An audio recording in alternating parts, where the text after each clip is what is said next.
June 1965. Las Vegas. South Las Vegas Boulevard. 3,000 for 7 p.m. Frank Sinatra's in the back of a black Cadillac limousine, heading from the airport to the Sands. He's got a show tonight, sold out. 400 people waiting at the Copa Room. The limo slows down. Traffic. The driver, Eddie, apologizes. "Sorry, Mr. Fiss." Sinatra. "Construction ahead." Frank waves it off. "It's fine, I'm early." He looks out the window. They're passing a small wedding chapel. Cupid's Chapel of Love. Neon sign. Pink. Tacky. The kind of place where people get married on impulse after too many drinks. But Frank sees something that makes him sit up. A young couple, sitting on the chapel steps. The guy's in an army uniform.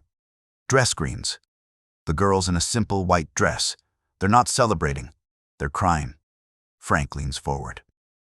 "Eddie, pull over." "Sir," I said, "pull over." Eddie pulls the limo to the curb, right in front of the chapel. Frank opens the door, steps out, adjusts his sunglasses, walks toward the couple. They don't notice him at first, too caught up in their own misery. Then the soldier looks up, sees Frank Sinatra, standing there. In a tailored suit, sunglasses, the most famous man in the world. The soldier's jaw drops. Mr. Sinatra. Frank sits on the step next to them.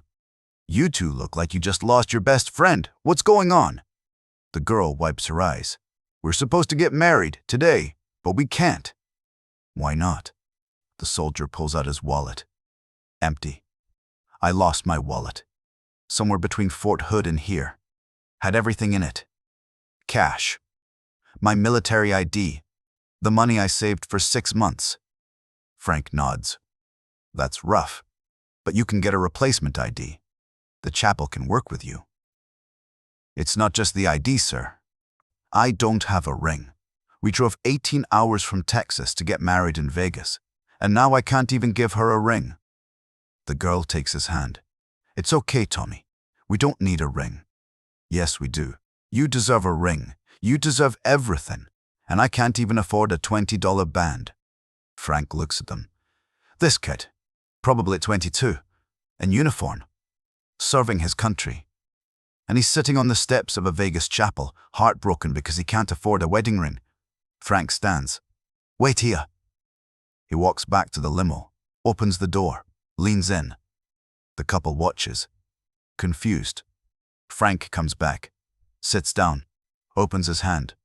There's cash, a thick roll. He counts it. $500. He hands it to the soldier. "Here." The soldier's eyes go wide.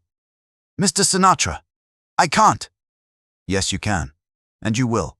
That's for the license, the chapel fee, the ring, and dinner after, wherever you want."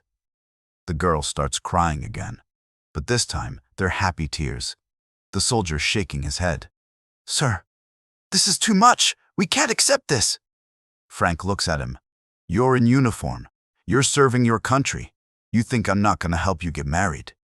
"But—" "No buts. Take the money. Get married. Be happy."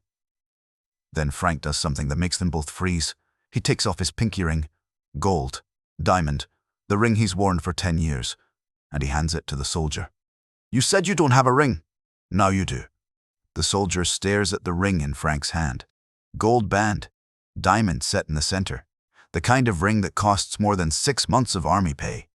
"Mr. Sinatra, I can't take your ring." "Why not?" "Because it's yours. It's probably worth thousands." Frank shrugs. "Then it's worth giving to someone who needs it." The girl's crying harder now. "Sir, this is too much. We can't." Frank cuts her off, gently. "What's your name?" "Sarah." "Sarah, listen to me. You drove 18 hours to marry this guy. You're standing here in a white dress, ready to get married without a ring, without money, without anything. Because you love him. Right." She nods. "Then you deserve this ring, and he deserves to give it to you. So take it, get married, and be happy." "Tommy!" The soldier looks at Sarah, then at Frank, then at the ring. His hands are shaking. I don't know what to say. Frank stands, pats him on the shoulder. Don't say anything. Just promise me one thing. Anything. When you get back from wherever they send you, you take care of her. You build a life. You be the kind of man she deserves. Deal. Tommy salutes. Instinct. Yes, sir. Frank laughs. I'm not a sir. I'm just a guy who sings for a living. He turns to walk back to the limo, but Sarah calls out, Mr. Sinatra, wait. He stops, turns. Will you stay for the ceremony? We don't have anyone else. No family, no friends, just us. Frank looks at his watch. He's got 3 hours until a show. Plenty of time. Yeah, I'll stay. 20 minutes later, they're inside Cupid's chapel. It's small, tacky, pink velvet everywhere, plastic flowers. A minister who looks like he's performed 1,000 weddings today alone. But Tommy and Sarah don't care because Frank Sinatra is sitting in the front row, watching. The minister starts. Dearly beloved. Frank smiles. He's been to a lot of weddings. Big ones. Celebrity weddings. Expensive. Elaborate. But this is different. This is real. The minister gets to the vows. Do you, Thomas Michael Carter, take Sarah Ann Collins to be your lawfully wedded wife? Tommy looks at Sarah. I do.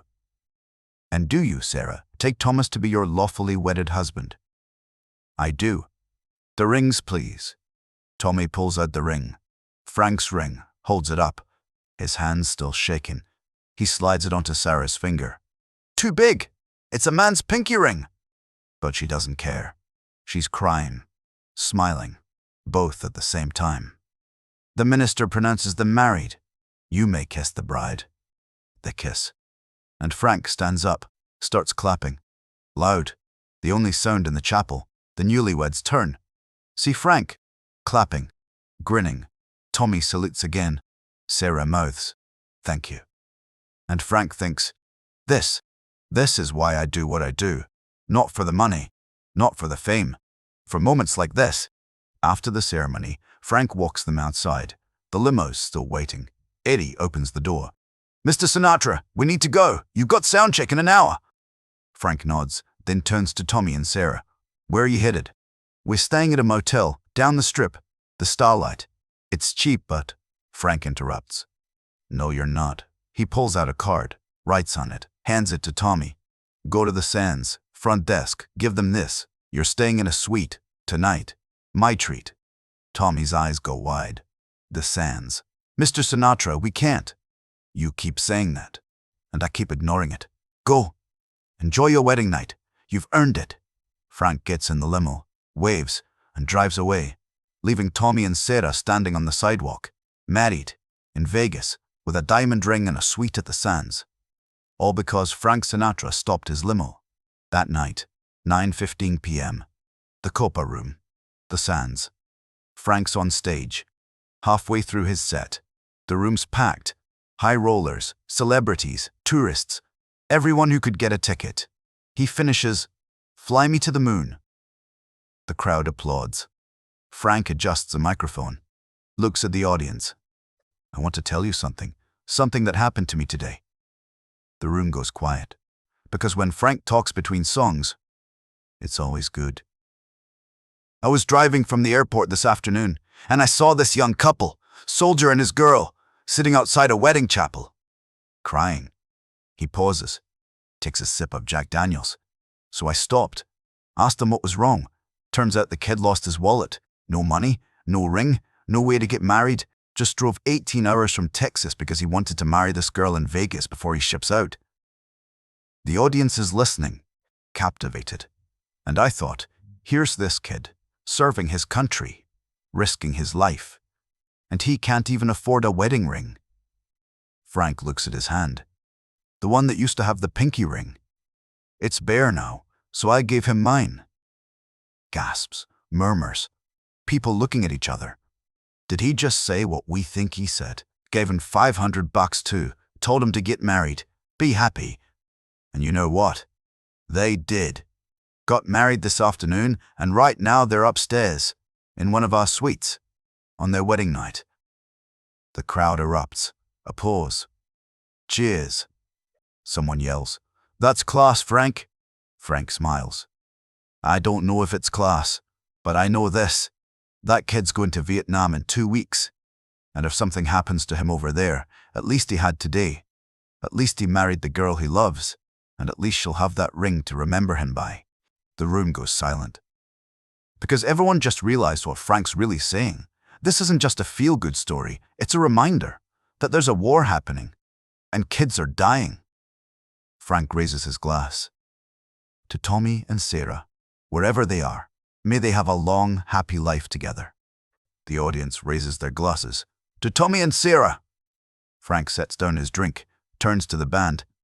Let's do I've Got You Under My Skin. The music starts, and Frank sings, but his mind's elsewhere, thinking about that couple, hoping they're okay, hoping they make it. Upstairs, Tommy and Sarah are in the suite. It's massive, bigger than their entire apartment back in Texas. King bed, chandelier, view of the Strip. Sarah's looking at the ring on her finger. Still too big, but she doesn't care. Tommy's standing by the window, staring at the neon lights. I can't believe this is real. It's real. We just got married in Vegas, and Frank Sinatra was there, and now we're staying at the Sands, in a suite, for free. Sarah walks over, takes his hand.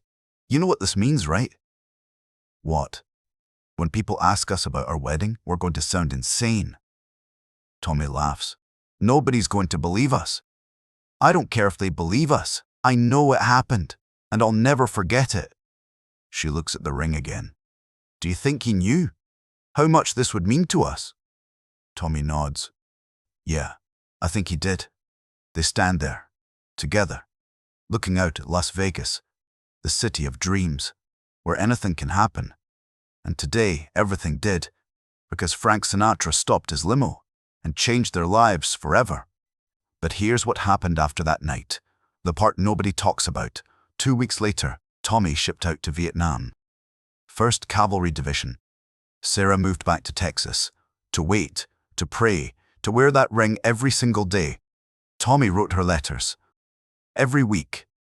Talked about the heat, the jungle, the guys in his unit. But mostly, he talked about that day in Vegas. I still can't believe it happened. Sometimes I think I dreamed it. But then I remember Frank's face, the way he looked at us, like we mattered, like we were important. I carry that with me every day. Sarah wrote back, sent pictures, told him about life in Texas, about saving money, about the future they'd build when he came home. But in the back of her mind, she knew, not everyone comes home. 13 months later, Tommy's tour ended. He came home, alive, whole, one of the lucky ones. They moved to California. Tommy got a job, mechanic. Sarah became a teacher.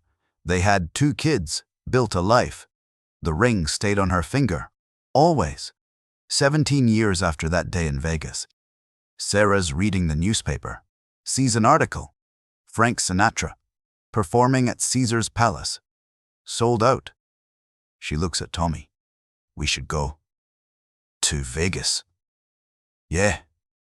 To say thank you. We never got the chance. Tommy thinks. He probably doesn't even remember us. Maybe, but I remember, and I want him to know what he did for us. So they drive to Vegas. Book a cheap motel. Not the Sands this time. They can't afford it. But they buy tickets to Frank's show. Front row. It costs them a month's savings. But it's worth it. The night of the show, they're in their seats. Nervous. Excited. Frank walks on stage. Older now. 66 years old. But still magnetic. Still Frank. He sings. The crowd loves him. Between songs, he tells stories. Jokes, but nothing about a soldier or a ring. Sarah's disappointed. He doesn't remember.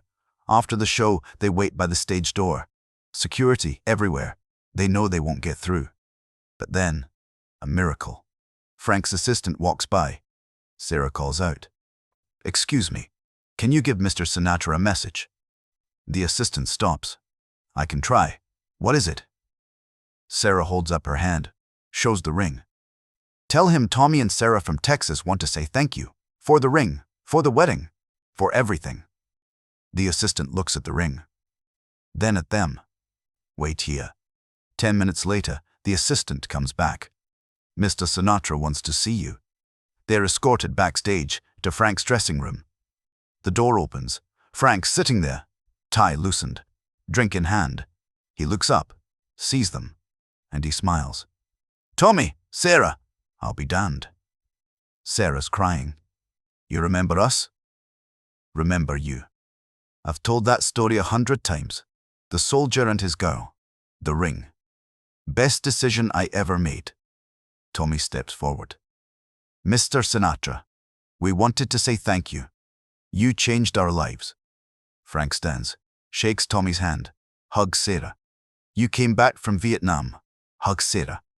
You came back from Vietnam. That's all that matters. Sarah shows him the ring, still on her finger. I've never taken it off. Frank touches it. His old pinky ring. 17 years later. Still there. That ring traveled further than I ever did. Texas, Vietnam, California, and it's still going. He looks at them. You got kids.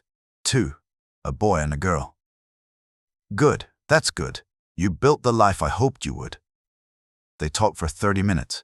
About life, family, the past, the future. And when they leave, Frank gives them one more thing. An envelope.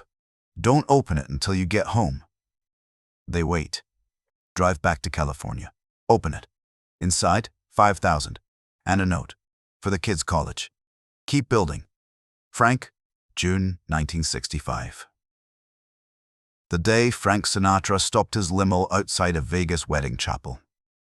It should have been a small moment, a forgotten gesture, but it became something bigger.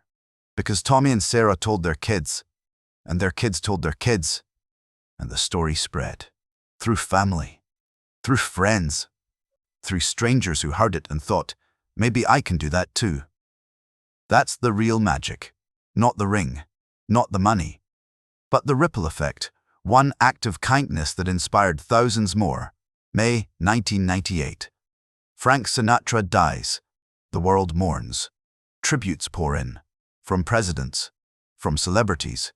From fans. But one tribute stands out. A letter sent to the Sinatra estate. From Sarah Carter. Dear Mr. Sinatra's family, you don't know me, but your father changed my life. In 1965, he gave my husband and me everything we needed to start our marriage. A ring, hope, kindness. And I want you to know that ring is still on my finger, and it will be until the day I die. Thank you for sharing him with the world. With love, Sarah. The ring is still there. On Sarah's finger. 58 years later. A little worn, a little scratched, but still shining. And when people ask her about it, she tells them the story. About the soldier who lost his wallet, the girl in a white dress, and Frank Sinatra who stopped his limo and changed everything. People think celebrities are different from us, she says. But Frank wasn't. He saw 2 people in trouble and helped. That's it. No cameras, no publicity, just kindness. That's the lesson. Not that Frank Sinatra was special, but that kindness is. And anyone can give it. One man who decided that helping strangers mattered more than being on time. Frank Sinatra stopped his limo that day. And in doing so, he reminded the world of something we all forget sometimes. That magic isn't something you find. It's something you create. By showing up. By caring. By giving what you can, when you can, to people who need it. Frank gave a ring. But what he really gave was hope. And hope. That's the most legendary gift of all.